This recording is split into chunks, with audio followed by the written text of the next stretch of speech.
Hey guys, welcome back to the channel. It's awesome that you're tuning in. So in the previous video we have spoken about the PlayStation Vita. And yeah, we also took a look at the system itself and of course the naughty side. But in this video I just want to take a close look at the PS Vita 2000 model. Basically, so far I know there are three models out there. We have the 1000, the 1100 and the 2000. And yeah, there's a fourth, but it's more like the PlayStation TV, with the same components like the PS Vita. But we're not going to cover it today, we're just going to take a close look at the PS Vita Slim and we're going to focus on this. So a little shout out to my buddy Harry to sending this in.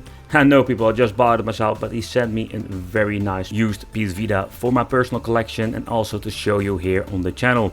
So the PS Vita Slim was completely redesigned compared with the PlayStation Model 1. We're also going to do in the future a side-by-side comparison so you know exactly what are the differences, and of course it's just fun to do.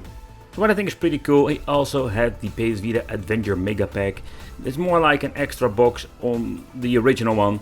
But normally when you bought it brand new back in the day, it included some games that you can only download. And of course some extra peripherals. And I think it's pretty interesting. So to begin with, of course, I am happy with this because I can put my PS Vita Slim in my collection in a safe way. As you can see, not really special. You cannot put an extra game or cables in it. It's just a very basic cover. So what I think is very interesting with this PS Vita, nowadays we can still buy a lot of stuff. He also sent in this is more like an extra protection. Or let's say not a silicone, more like very hard silicone. So let's give you a quick example how you need to open it up. Like a clamshell design. It assembles very easily, but in general I think it's a pretty cool idea to keep your PS Vita Slim safe because these things are freaking fragile. So when you're looking at this, it will give you some extra protection, but to be honest, I think it will not give an extra positive thing with the gameplay. As you can see, the buttons are now more like laying a little bit lower. To be honest, I don't really like the casing itself. So yeah, if you want to keep your PS Vita Slim safe, you need to have one, but I'm not going to use one. You can even use it combined with the sleeve. But yeah, nevertheless, let's take a close look at the system. So the PlayStation Vita Slim is indeed slim. It has more like a combination of a matte and a glossy finish. I must say, I like it, and it feels still like a quality product. Two joysticks, really nice. Oh man, I love this clicky D-pad. We're having two shoulder buttons, on and off switch, volume control. When you're holding the on and off switch, you can see that one of the two LEDs will power on.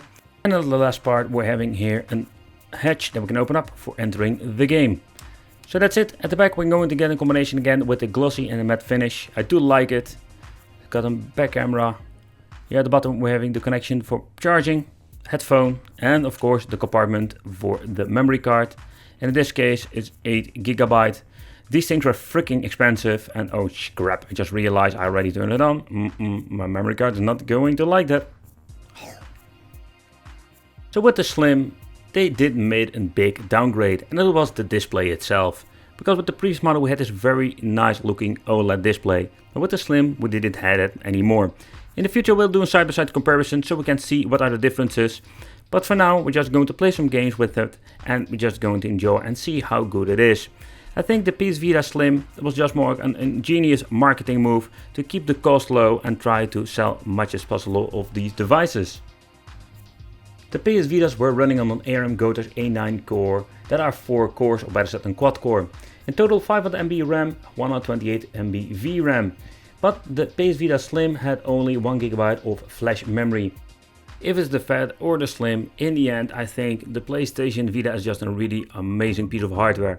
But I think when I bought the first generation of PS Vitas, man, the games were not that great, or the library that were on the PS Vita. After some times, yeah, the games were getting really good. But nowadays, when you're looking at the games, they are freaking expensive to buy and very hard to find. Compared with the PSP back in the day, there were so many great games. And when you're looking at the PS Vita Slim, I love it for what it is, but still, the PlayStation Portable had way better games in my opinion. But what I can appreciate, that also the PS Vita had their own format, like with the PSP that has an UMD.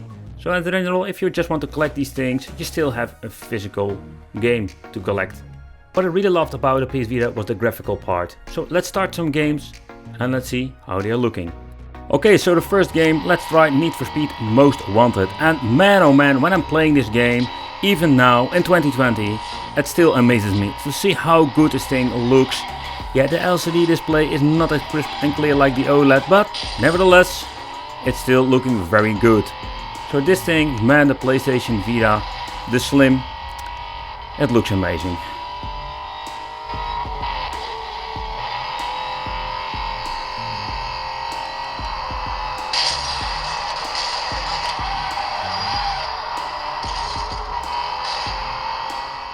If you're having a PS Vita, you really need to check out the Uncharted Golden Abyss game. I really love it, and this is pushing the device to the limit. I give you a quick demonstration of some gameplay how amazing this game looks. Fired by the river. It was nothing. I'm telling you, it was Drake. You tell your men to up their game, or there's gonna be a lot less of them around come payday. I'll see you in hell.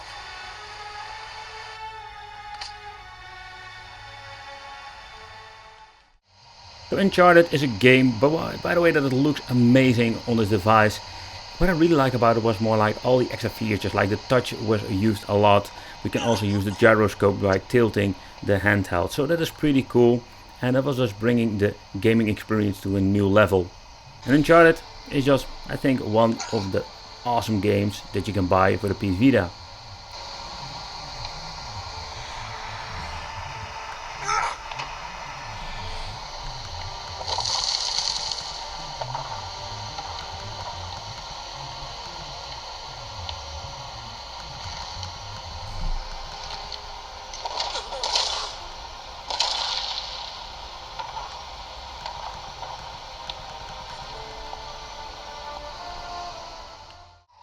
Nevertheless, I was super excited that they ported my favorite game back in the day. It was Mortal Kombat 9 to the PS Vita.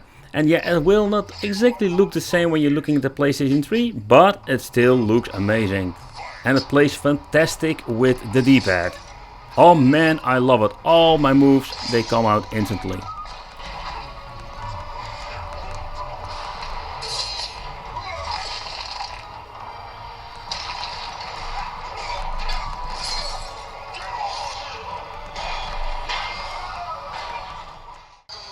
Alright, so let's play another game. Let's play Street Fighter Cross Tekken. It's not one of the most popular games, but I can really enjoy it for what it is.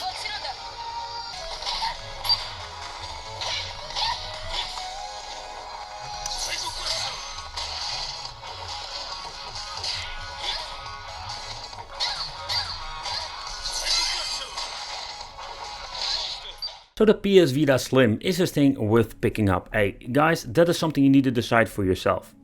I will do a side-by-side comparison as an other content regarding the PS Vita here on the channel, so consider subscribing, hit that little bell.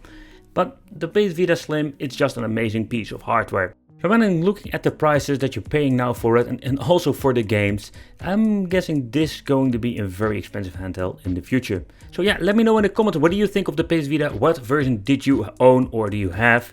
And again, thanks for watching guys, it would be great to have you here and I will see you in the next video.